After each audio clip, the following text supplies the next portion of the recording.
Ninth class के पिछले class में ये रशियन रिवॉल्यूशन को पढ़ाते समय सिविल वॉर के बारे में पढ़ाए कि किस तरह रशिया में जब रिवॉल्यूशन 1917 में अक्टूबर में हुआ, उसके बाद किस तरह वहाँ जो है जो अलग अलग जैसे लैंडलॉर्ड यानी नोबिलिटी ग्रुप, जो प्रो जारिस्ट थे, जो उनका ग्रुप जो फाइट कहलाते थे, जो सोशलिस्ट रिवॉल्यूशनरी पार्टी के जो सपोर्टर थे, उन्होंने ग्रीन नाम से अपना आर्मी बना लिया था, और बोल्शेविक पार्टी का रेड आर्मी, ये तीनों आर्मी के बीच जो है जो दंगे फसाद शुरू हो गए। ये चार देश ब्रिटेन, जापान और यूएसए ने अपने आर्मी ग्रुप को भेजा था। ये व्हाइट और ग्रीन की मदद कर रहे थे। तो इन सब के कारण वहाँ दंगे फसाद, लूट फसाद, ये सब हत्या ज्यादा होने लगी। इसी को सिविल वॉर के नाम से जानते हैं। ये भी बताए थे कि 1920 तक आते आते बोल्शेविक पार्टी लगभग पूरे रशिया को अपने कंट्रोल में लेने में सफल रही।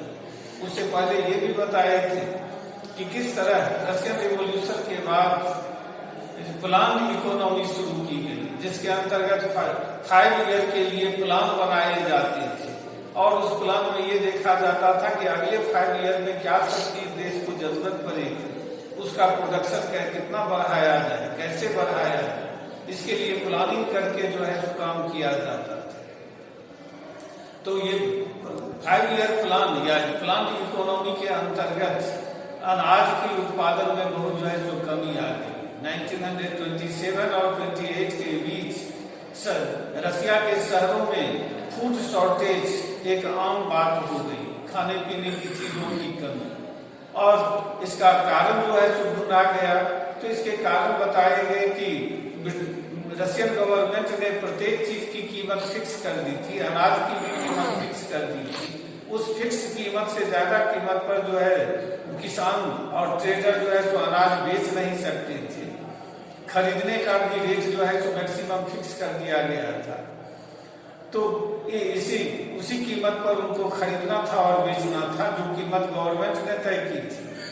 लेकिन तो फूड शॉर्टेज जब हुआ तो गवर्नमेंट को लगा कि ये पीजेंट और ट्रेडर, जो फूड ग्रेन के ट्रेडर हैं और जो पीजेंट है, वे सब जो है तो अनाज इसलिए नहीं बेचना चाहते हैं ताकि वे उम्मीद कर रहे हैं कि अनाज की कीमत जब ज्यादा बढ़ेगी तब जो है तो बेचेंगे, और इसीलिए वे स्टॉक करके रखे हुए हैं। इसीलिए लेनिन के बाद जब स्टालिन रशिया का प्रेसिडेंट बना तो उसने बड़ा हार्श डिसीजन लिया। उसने अपने पार्टी के मेंबर को जो फूड ग्रोइंग जो एरिया था, जो फूड ग्रेन ग्रोइंग एरिया था, उस एरिया में भेजा अपने पार्टी के मेंबर लोगों को, यह देखने के लिए कि क्या कारण है जो फूड शॉर्टेज है। और वे लोग, उन लोगों को लगा कि जो बड़े बड़े जो किसान हैं, जिनको रशिया में कुलक कहा जाता था, कि वे लोग फूड ग्रेन को स्टॉक करके रखे हुए हैं, ट्रेडर स्टॉक करके रखे हुए हैं। इसीलिए रेड किया गया, छापेमारी की गई, जो अनाज को था वो जब्त सीज कर लिया गया, उसको बाजार में भेज दिया गया बिकने के लिए। लेकिन इसके बावजूद जो है फूड का शॉर्टेज जो है वो बना रहा। उसके बाद यह कारण ढूंढा गया कि ये क्या कारण हो सकता है कि इसके बावजूद जो है तो फूड का शॉर्टेज बना रहा।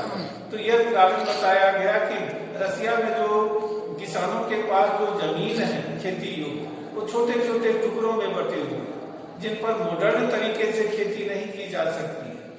इसीलिए जरूरत है कि बड़े बड़े जो कलेक्टिव जो है जो फार्म बनाए जाए, जिसको रशियन लैंग्वेज में कोलजोक कहा जाता था, और उसमें खेती की जाए। बड़े बड़े जब खेत होंगे तो उसको इंडस्ट्रियल लैंड पर औद्योगिक तरीके से उसमें मॉडर्न टेक्निक का यूज करके, मॉडर्न इक्विपमेंट, मॉडर्न मशीनरी का यूज करके जो है तो खेती की जाएगी तो प्रोडक्शन बढ़ेगा। और इसके लिए जरूरी समझा गया कि जो बड़े बड़े जो किसान हैं, जिनके पास ज्यादा जमीन है, जिनको कुलक कहा जाता था, उनका जो है उसको एलिमिनेट किया जाए, यानी उनका उन्मूलन किया जाए, सफाई की जाए, यानी उनके सारे जमीन को जब्त कर ली जाए, कन्फिस्केट कर दिया जाए और उसको मिला करके बड़े बड़े खेत बनाए जाए और उस खेत तरीके से खेती की जाए। ऐसा ही किया गया। किसानों के छोटे छोटे जमीन को सबको मिला करके बड़े बड़े फार्म बना दिए गए, जिनको गोल्जर कहा जाता था या कलेक्टिव फार्म कहा जाता था। और किसानों को अब फिक्स कर दिया गया कि कितने किसानों को उस पर काम करना है। किसानों के सारे जो इक्विपमेंट थे एग्रीकल्चर से जुड़े हुए वो कलेक्टिव फार्म को दे दिए गए, लेकिन किसान इससे बहुत ज्यादा नाराज थे। यद्यपि के जो खेती करते थे किसान कलेक्टिव फार्म में, वो जो मुनाफा होता था आपस में बांट लेते थे। इसके बावजूद जो बहुत ज्यादा नाराज थे, नाराजगी में उन्होंने जो अपना लाइव स्टॉक था, जिसको मवेशी कहते हैं हिंदी, तो उसको मारना शुरू कर दिया। रसिया में जो है तो लगभग किसानों ने ये 1931 तक 1/3 जो लाइव स्टॉक थे मवेशी थे उनको मार दिया। उसके बाद गवर्नमेंट जो है तो बड़ा स्ट्रिक्ट एक्शन ली ऐसे किसानों पर जो कलेक्टिव फार्मिंग का विरोध करते हैं। बहुत सारे लाखों लोगों को जो है तो देश से एक्साइल कर दिया गया, निकाल दिया गया। बहुत सारे को जो है तो लेबर कैंप में भेज दिया गया। लेकिन किसानों का कहना था कि वो ना अमीर है और ना सोशलिज्म के अगेंस्ट में है। वे बहुत सारे कारणों से जो है तो कलेक्टिव फार्मिंग नहीं करना चाहते। तब स्टालिन गवर्नमेंट ने उनको कुछ परमिशन दिया कि कुछ किसानों को लिमिटेड किसानों को जो है जो अपना इंडिपेंडेंटली जो है तो खेती करने की छूट दी, लेकिन गवर्नमेंट उनको कोई हेल्प नहीं करती। इसके बावजूद जो है तो अनाज का प्रोडक्शन जितना बढ़ना चाहिए नहीं बढ़ा। कारण इसका था कि 1930 से 1933 के बीच रशियन हिस्ट्री का सबसे बड़ा फैमिन आया और जिसमें 40 लाख यानी 4 मिलियन जो है तो लोग भूख प्यास से मर गए। उसके बाद पार्टी के भीतर ही स्टालिन और उसके समर्थकों पर बोल्शेविक पार्टी यानी जो जिसका नाम बदल करके रशियन कम्युनिस्ट पार्टी हो गई, वो सब अटैक करना शुरू किए, उसकी क्रिटिसिज्म करना शुरू किए। उन लोगों का कहना था कि प्लान इकोनॉमी के कारण या कलेक्टिवाइजेशन के कारण, जो सामूहिकीकरण जो खेतों का किया गया उसके कारण जो है सो ये परेशानी उठानी पड़ रही है। लेकिन स्टालिन गवर्नमेंट ने ऐसे क्रिटिक को, ऐसे आलोचक पर यह आरोप लगाया कि they are doing conspiracy against socialism, कि वे सोशलिज्म समाजवाद के विरुद्ध जो है सो साजिश रच रहे हैं। और ऐसे लगभग 20 लाख यानी 2 बिलियन लोगों को अरेस्ट करके जेल में बंद कर दिया गया या उनको लेबर कैंप में भेज दिया गया। और इन लोगों पर, इसमें बहुत सारे लोग निर्दोष थे, लेकिन पुलिस